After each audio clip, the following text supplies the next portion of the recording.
코스피가 외국인 매수세로 사흘 연속 상승해 2,500선을 회복했습니다. 환율도 하락세가 지속되면서 1,450원대로 내려왔습니다. 파밀리의 아파트 브랜드를 보유한 중견건설사 신동아건설이 법정 관리를 신청했습니다. 신동아건설이 금융권에서 빌린 자금은 총 2천억 원 수준입니다. 정부와 여당이 내일 고위 당정협의회를 개최하는 가운데 추경은 논의 대상이 아닌 것으로 파악됐습니다. 다만 정부는 상황에 따라 필요한 조치를 하겠다며 추경 가능성을 열어뒀습니다. 은행들이 고정형 주택담보대출을 중심으로 금리 인하를 시작했습니다. 지난해 하반기 대거 이뤄졌던 대출 제한도 조금씩 풀리는 모습입니다.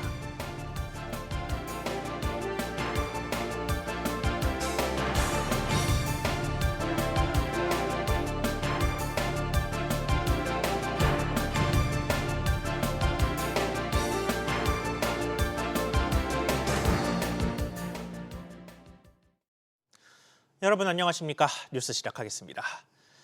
코스피가 3주 만에 2,500선을 회복했습니다. 외국인의 사흘째 순매수가 증시 상승을 이끄는 모습인데요. 자세한 시장 상황 취재기자 연결해 보겠습니다. 이한나 기자. 네, 이한나입니다. 네, 오전 증시 상황 어떻습니까? 네, 오늘 오전 11시 20분 기준 코스피는 전거래일보다 1.07% 오른 2,515.20을 기록하고 있습니다. 코스피가 장중 2,500선을 넘어선 건 지난달 16일 이후 약 3주 만입니다. 유가 증권 시장에서 외국인이 1,155억 원 매수 우위를 보이며 사흘째 순매수로 장을 이끌고 있습니다. 코스닥은 전장보다 0.47% 오른 721.33을 기록하며 720선을 회복했습니다.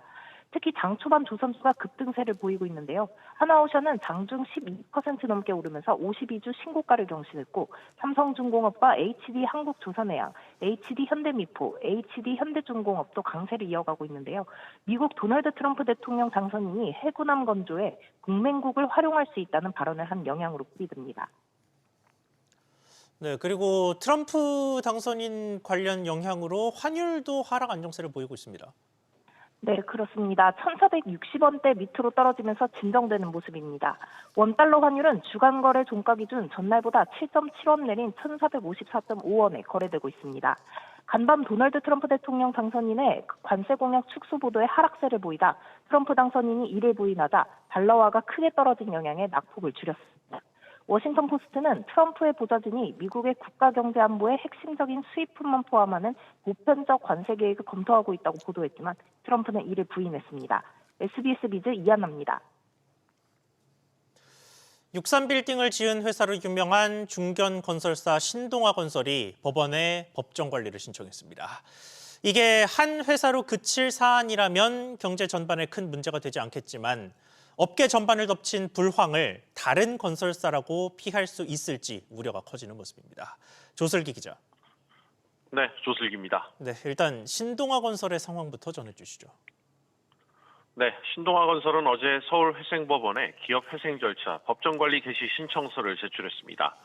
신동아건설은 지난해 기준 국내 시공능력평가 58위의 중견건설사로 아파트 브랜드 파밀리에와 여의도 63빌딩 시공사로 익히 알려졌는데요.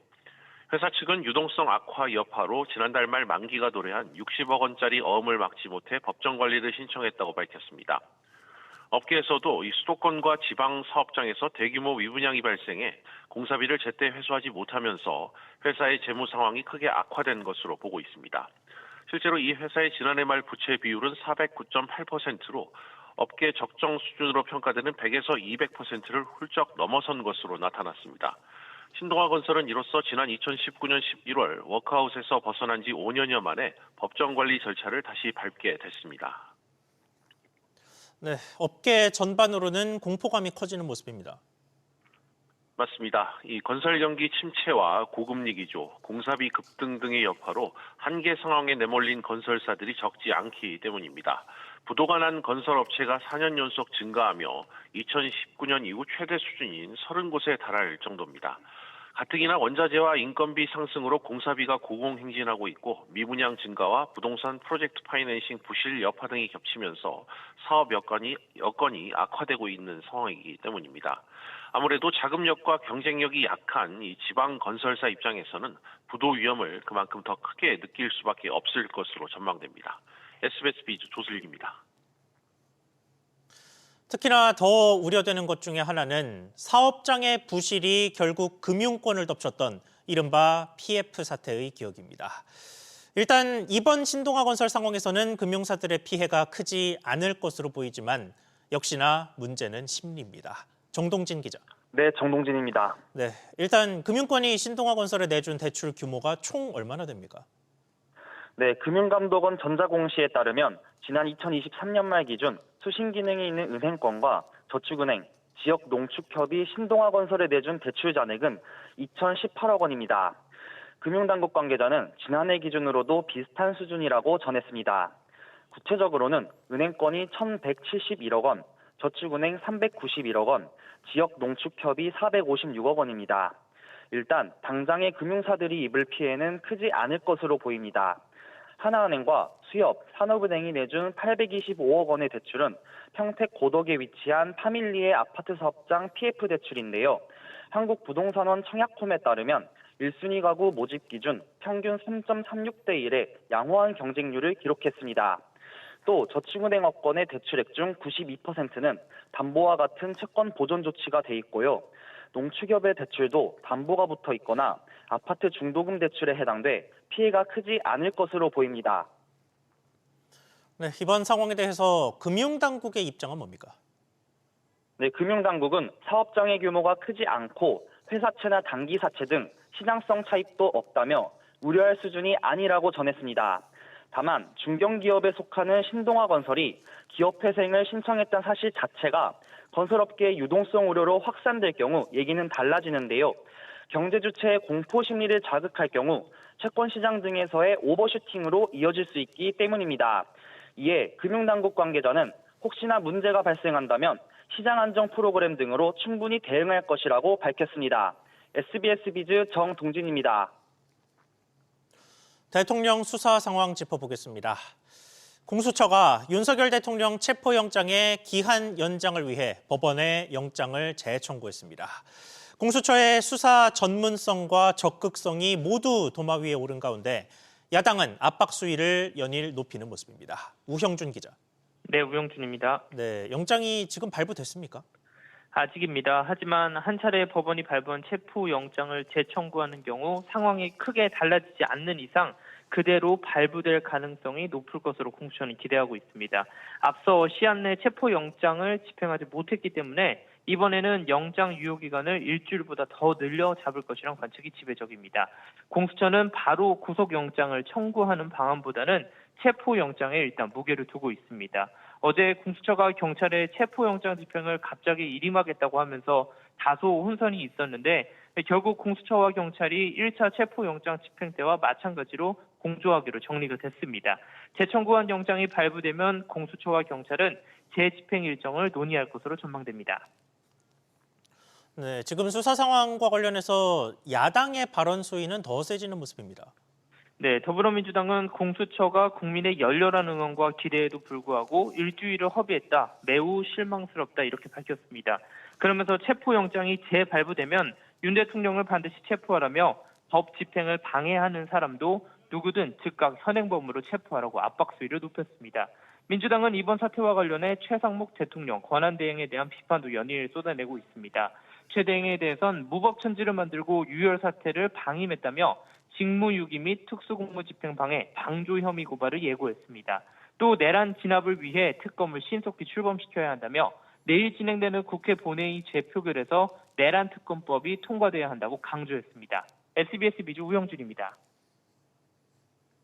야당은 또 연초 경기 악화 대응을 위해 추가 경정 예산 편성이 필요하다고 주장하고 있습니다.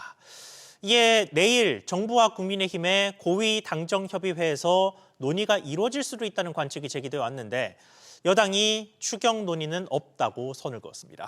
정보윤 기자. 네, 정보윤입니다. 네, 그러니까 결국 이번에도 추경 논의는 없는 셈이 됐습니다. 네, 정부와 국민의힘은 내일 최상목 대통령 권한대행 부총리 겸 기획재정부 장관과 권영세 당 비상대책위원장 등이 참석하는 고위 당정협의회를 엽니다. 다만 이 자리에서도 추가 경정예산 편성 논의는 이루어지지 않는 것으로 확인됐습니다. 국민의힘 김상훈 정책위의장은 이번 고위 당정협에서 추경은 논의 대상이 아니라며 선을 그었는데요. 환율과 통상, 미국 트럼프 2기 행정부 출범에 따른 대응 전략이 테이블에 오를 예정입니다. 더불어민주당의 추경 요구에 대해선 무차별 현금 뿌리기식 낭비성 추경은 절대 안 된다고 강조했습니다. 다만 야당을 중심으로는 추경 압박이 여전하잖아요. 네, 민주당은 이재명 대표의 주요 민생 정책인 1인당 25만 원 민생 회복 지원금 지급을 위한 추경 편성을 촉구하고 있는데요. 올해 경제 성장률이 1.8%로 전망되는 만큼 최대한 신속하게 추경 편성을 논의해야 한다는 입장입니다. 정부는 당장 추경을 검토하고 있지는 않다면서도 가능성은 열어두는데요. 기획재정부 관계자는 경기 상황이나 재정 여건 등 여러 가지를 고려해야 한다며 상황에 따라 필요한 조치를 적시하겠다고 말했습니다. 다만 정부가 올해 발행할 국고채 중 이미 80조 원이 적자 국채라 추경까지 더해지면 100조 원에 육박하고 국채 발행에 따른 시중금리 상승으로 이어져 고심이 깊은 상황입니다. SBS 비제 정보인입니다. 도널드 트럼프 미국 대통령 당선인이 내세운 보편 관세 정책이 당초 계획에서 한 발 물러설 수 있다는 외신의 보도가 나왔습니다. 트럼프 당선인은 가짜뉴스라면서 즉각 부인했습니다. 김성훈 기자. 네, 김성훈입니다. 네, 그러니까 모든 나라의 모든 제품에 부과하겠다는 게 보편 관세의 취지인데 일단 이게 수정될 수도 있다는 가능성이 제기됐습니다. 네, 미국 워싱턴 포스트가 트럼프 당선인 측 소식통을 인용해 보도한 내용인데요. 매체는 보편 관세 부과 대상을 일부 품목으로 한정할 수 있다고 보도했습니다. 트럼프 당선인은 대선 후보 시절 미국에 들어오는 모든 수입품에 10에서 20% 보편 관세를 매기겠다는 공약을 내건 바 있는데요. 보도에 따르면 트럼프 측 보좌관들은 보편 관세를 모든 국가에 적용하는 원칙은 고수하되 특정 품목에만 관세를 매기는 방안을 검토 중입니다. 대상 품목에는 방산과 철강, 배터리, 태양광, 의약품 재료 등 국가 경제 핵심 분야 제품들이 거론됩니다. 네, 그런데 트럼프 당선인이 직접 이 뉴스가 사실이 아니라고 밝혔습니다. 네, 트럼프 당선인은 소셜미디어를 통해 가짜뉴스라고 부인했습니다. 있지도 않은 익명 소식통을 인용해 잘못 보도했다고도 주장했는데요. 하지만 시장에선 정치적인 상황을 감안할 때 관련 보도 내용이 의미가 있다고 받아들이는 분위기입니다. 워싱턴 포스트는 기존 공약대로 보편 관세를 밀어붙이면 식료품 등 소비자와 밀접한 제품 가격들이 오를 수 있기 때문에 정치적 부담이 따른다고 봤습니다. 또 정치 역학적으로 현재 공화당의 하원 의석수가 민주당과 박빙인 상황에서 무리한 보편 관세 강행 시 당내 반대표 발생으로 공약 추진 자체가 자초될 수 있다는 점을 고려할 수밖에 없다는 관측도 나옵니다. SBS 비즈 김성훈입니다. 드론이나 로봇을 이용한 택배 사업에 법적 기반이 마련됐습니다. 조금 전 국무회의에서 법률 개정안이 통과됐는데 다만 통제된 시연을 통해서나 받던 드론 택배를 실제로 보기까지는 해결해야 할 안전성 우려가 여전합니다. 류정현 기자. 네, 유정현입니다. 네, 먼저 개정되는 법률의 내용부터 전해주시죠. 네, 국토교통부에 따르면 조금 전 오전 10시에 열린 국무회의에서 생활물류 서비스 산업 발전법 시행령 개정안이 의결됐습니다. 택배와 소화물 배송 사업자가 쓸 수 있는 운송수단에 화물차 이외에 드론과 실외 이동 로봇을 이용할 수 있도록 하는 내용이 담겼습니다. 드론을 이용하는 경우 항공사업법에 따른 초경량 비행장치 사용 사업을 등록하고 운행에 필요한 요건을 갖춰야 하고요. 로봇을 이용하려면 지능형 로봇법에 따라 운행 안전 인증을 받아야 합니다. 구체적인 등록 요건이 갖춰진 만큼 관련 사업을 시작하려는 기업들도 본격적인 채비에 나설 수 있게 됐습니다. 이번에 개정된 시행령은 오는 17일부터 시행됩니다. 이렇게 법적인 토대는 마련이 됐습니다만 실제로 현장에 적용하기까지는 시간이 좀 더 많이 걸리겠죠. 그렇습니다. 최근 제주항공 참사로 항공이나 비행 관련 안전에 대한 우려가 매우 큰 상황입니다. 드론보다 조금 큰 도심 항공교통 UAM의 추락이나 조류 충돌 우려도 계속 제기되고 있는데요. 드론은 사람이 직접 타지는 않지만 비행 고도가 낮기 때문에 사람과 직접 충돌하거나 조류 혹은 드론끼리 충돌로 추락할 가능성이 있습니다. 업계에서도 아직 본격적으로 나서긴 이르다는 반응인데요. 아파트와 고층 빌딩이 많은 우리나라의 경우 드론이 어디에 어떤 방식으로 배송할지에 대한 논의와 인프라 등이 아직은 본격적이지 않다는 게 중론입니다. SBS 비즈 유정현입니다. 아이들에게 많이 처방되는 대웅제약의 실업형 가래약에 항생제가 섞였을 가능성이 드러나 회수 조치가 시작됐지만 지난 석 달 동안 절반도 채 회수가 안 된 것으로 확인됐습니다. 현재로서는 소비자가 제품을 잘 확인하는 수밖에 없는데 자세히 알아보겠습니다. 김기송 기자. 네, 김기송입니다. 네, 이게 무슨 약인지부터 보죠. 네, 대웅제약의 엘도스 시럽인데요. 대표적인 가래약입니다. 아지트로마이신, 그러니까 항생제 성분이 유입된 정황이 드러나면서 식품의약품안전처가 지난해 11월 2등급 위해성으로 분류하고 회수 조치 계획을 공표하도록 했습니다. 2등급 위해성은 30일 이내에 회수를 마쳐야 하지만 2달을 훌쩍 넘긴 지금까지 40%만 회수된 것으로 확인됐습니다. 사용기한이 2027년 8월 27일까지인 약이라 회수되지 않은 약은 여전히 유통돼서 사용되고 있는 셈입니다. 네, 그러면 지금 대웅제약은 뭘 하고 있습니까? 네, 대웅제약은 식약처에 2개월 회수 연장을 요청한 상태고요. 회수 지연에 대해서는 약국 등의 협조가 잘 이루어지지 않고 있다며 연장된 기간 안에는 최대한 회수하겠다는 입장입니다. 이 시럽형으로 만들어진 엘도스 시럽은 특히 영유아에 많이 쓰이는 약으로 연간 70억 원 규모 처방이 이뤄지고 있는데요. 이번 사안뿐 아니라 의약품에 다른 성분이 혼입되는 사고가 잇따르는 가운데 회수조차 지연되면서 소비자들의 불안감은 커지고 있습니다. SBS 비즈 김기송입니다. 기준금리가 내려가고 예적금 금리도 내리는 가운데 유독 요지부동이었던 은행의 주택담보대출 금리가 내려가기 시작했습니다. 새해 새로운 대출 경쟁이 시작되는 모습인데 취재기자 연결해 보겠습니다. 안지혜 기자. 네, 안지혜입니다. 네, 일단 어디가 금리를 내렸습니까? 네, 국민은행이 금리가 5년간 고정되는 주기형 주택담보대출 금리를 어제부터 0.15%포인트 내렸습니다. 구체적으로는 연 3.98에서 5.38%에서 연 3.83에서 5.23%로 낮아졌습니다. 앞서 지난 2일 우리은행도 주기형 주담대 가산금리를 0.09%포인트 내리면서 대출금리가 떨어졌고 농협은행도 지난달 23일 주기형 주담대 우대금리를 0.1%포인트 확대해 대출금리를 낮췄습니다. 우대금리를 높이면 가산금리를 인하하는 것과 마찬가지로 대출금리는 떨어집니다. 네, 또 연말에는 금리 이외에 이런저런 대출 제한도 많았는데 이것도 조금씩 풀리는 모습이죠. 그렇습니다. 농협은행은 오는 10일부터 다주택자가 수도권 주택을 담보로 받는 생활 안정자금 목적의 주담대 한도를 기존 1억 원에서 2억 원으로 2배 확대합니다. 또 대면 방식 대환대출용 주담대 취급도 재개하기로 했고요. 하나은행과 우리은행도 차단했던 비대면 가계대출 신청을 지난달부터 일부 재개했습니다. 다만 속도면에서 변동금리와 고정금리는 여전히 체감차가 있습니다. KB국민과 신한, 하나은행 등 5대 시중은행의 주택담보대출 변동금리는 연 4.48에서 6.58%인데 여전히 상단이 6%대 중반이라서 지난해 말과 비교해 큰 변화는 없는 수준입니다. SBS 비즈 안지혜입니다. 가입 기간이 짧고 소득이 낮아 국민연금을 용돈 수준으로도 못 받는 노인이 여전히 많아서 그 사각지대를 메우기 위해 도입된 게 기초연금입니다. 그런데 기초연금의 소득 기준선이 계속해서 오르면서 이제는 취지를 벗어나기 시작했다는 지적이 나옵니다. 김환진 기자. 네, 김한진입니다. 네, 지금 소득 기준선이 700만 원이 넘는다고 하던데 어쩌다 이렇게 된 겁니까? 네, 일단 기초연금은 65세 이상 노인 가운데 소득 하위 70%면 받습니다.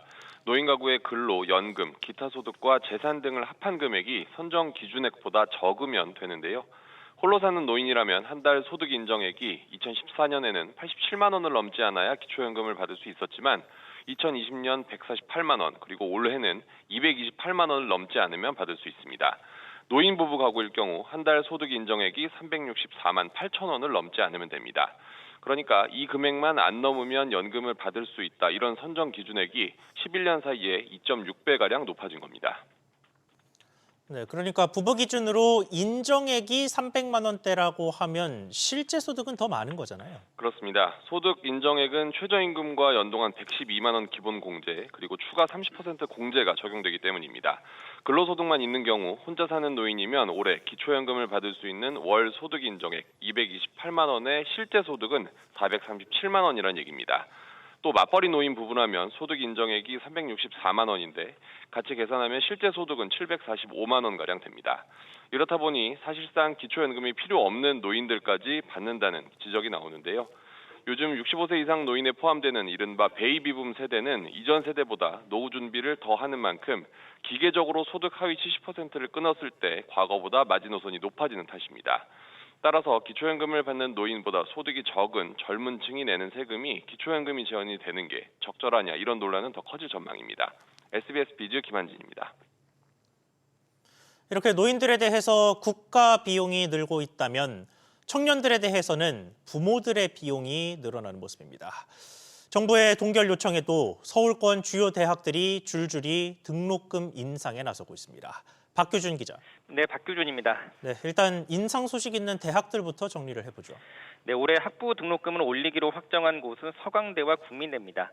국민대는 지난 2일 등록금 심의위원회를 열고 2025학년도 학부 등록금을 작년 대비 4.97% 인상하기로 했습니다. 17년 만의 인상입니다.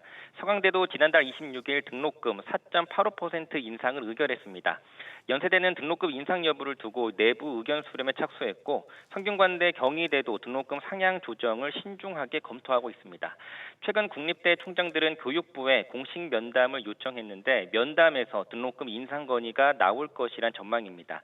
앞서 이주호 교육부 장관은 지난달 31일 각 대학에 서한문을 보내서 학생, 학부모 부담 등을 이유로 등록금 유지를 요청했습니다. 네, 정부가 그렇게 유지를 요청했는데도 대학들이 인상에 나서는 배경이 뭡니까? 네, 아무래도 물가 상승과 학령 인구 감소에도 10년 넘게 등록금이 묶이면서 교내 투자 또 교수 채용에 어려움을 겪고 있다는 게 대학들 설명인데요. 정부는 대학이 등록금을 올리면 국가장학금 이의 유형을 지원하지 않는 식으로 유지를 사실상 강제해왔는데 하지만 재정난을 호소하면서 정부의 장학금 지원을 못 받더라도 등록금을 인상하겠다는 곳이 나타나고 있는 겁니다. 현재 정부는 등록금 유지 기조에는 변함이 없다면서도 등록금을 올릴 경우 추가 제재를 할지 여부는 논의하고 있지 않다고 설명했습니다. SBS 비즈 박규준입니다. 이랜드가 판매하는 구스다운, 즉 거위털 점퍼를 뜯어봤더니 오리털로 차있던 것으로 드러나 논란이 커지고 있습니다. 여러 업체에서 문제가 반복되는 모습인데 취재기자 연결해 보겠습니다. 신채연 기자. 네, 신채연입니다. 네, 그러니까 점퍼의 충전 소재가 표시된 것과는 딴판이었다는 거죠. 네, 이랜드의 패션 브랜드 후아유의 구스다운 점퍼 제품이 거위털 80%를 충전재로 사용했다고 표기한 것과 달리 거위털은 30%에 그치고 70%가 오리털로 채워진 것으로 나타났습니다. 한국소비자원에 따르면 구스다운이라고 표기하려면 거위 솜털 비중이 80% 이상이어야 합니다. 이랜드는 해당 제품의 회수를 진행 중이라며 조동주 대표 명의로 사과문을 내고 수습에 나섰는데요. 조 대표는 해외 현지 파트너사의 품질 보증만 믿고 자체 검증을 소홀히 했다고 밝혔습니다. 네, 이게 이랜드뿐만 아니라 최근에 비슷한 사례가 또 있었죠. 네, 무신사에서도 입점한 브랜드의 패딩 제품 혼용률이 허위로 기재되는 논란이 잇따랐습니다. 무신사 입점사인 인템포 무드에선 최근 상품 정보에 기재된 패딩 충전재 혼용률이 실제와 다른 것으로 드러나 환불이 진행되고 있고 라퍼지 스토어의 경우 오리털 패딩 점퍼의 충전재 비율을 속여 판매한 것이 드러나 무신사에서 퇴출됐습니다. 패딩 충전재 혼용률 문제가 중저가 브랜드뿐 아니라 대기업 브랜드에서도 발생하면서 신뢰 문제가 도마 위에 올랐습니다. SBS 비즈 신채원입니다. 미국에서 고병원성 조류 인플루엔자 감염자의 첫 사망 사례가 나왔습니다. 미 루이지애나주 보건부는 이 질환으로 심각한 증세를 보인다고 지난달 처음 발표했던 환자가 현지 시간 6일 숨졌다고 밝혔습니다. 이 환자는 자택 마당에서 기르던 가금류와 야생 조류에 노출된 것으로 파악됐으며 65세 이상 기저질환자였습니다. 스마트폰 단말기 보조금을 일원화했던 이른바 단통법이 오는 7월 폐지되는 가운데 고가 스마트폰이 공짜로 풀리는 사례가 나타났습니다. 통신업계에 따르면 일부 온라인 판매점에서는 아이폰 16 일반 모델을 번호 이동으로 구매하면 0원이라고 광고하고 나섰습니다. 다만 10년 전과 달리 현재는 통신 가입자가 포화돼 이전과 같은 과열 경쟁이 업계 전반으로 번지진 않을 것이란 관측도 나옵니다. 전세금을 돌려받지 못한 세입자의 법원 임차권 등기 명령 신청 건수가 역대 최대치를 기록했습니다. 법원 등기 정보광장에 따르면 지난해 임차권 등기 신청 건수는 47,300여 건으로 1년 전보다 2,000건 가까이 늘었습니다. 지역별로는 경기가 12,668건으로 가장 많았고 서울 11,317건, 인천 8,989건 순으로 많았습니다.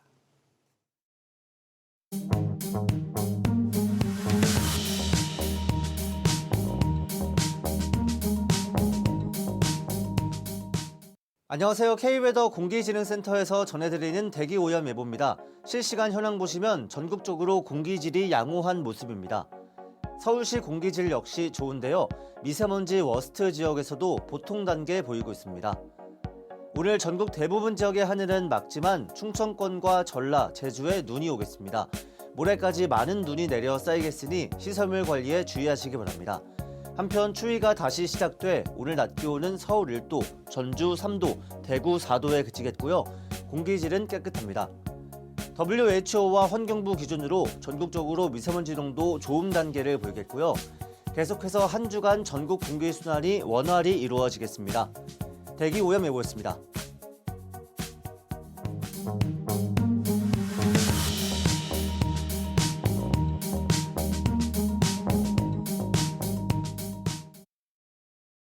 뉴스 마치겠습니다. 시청해주셔서 고맙습니다.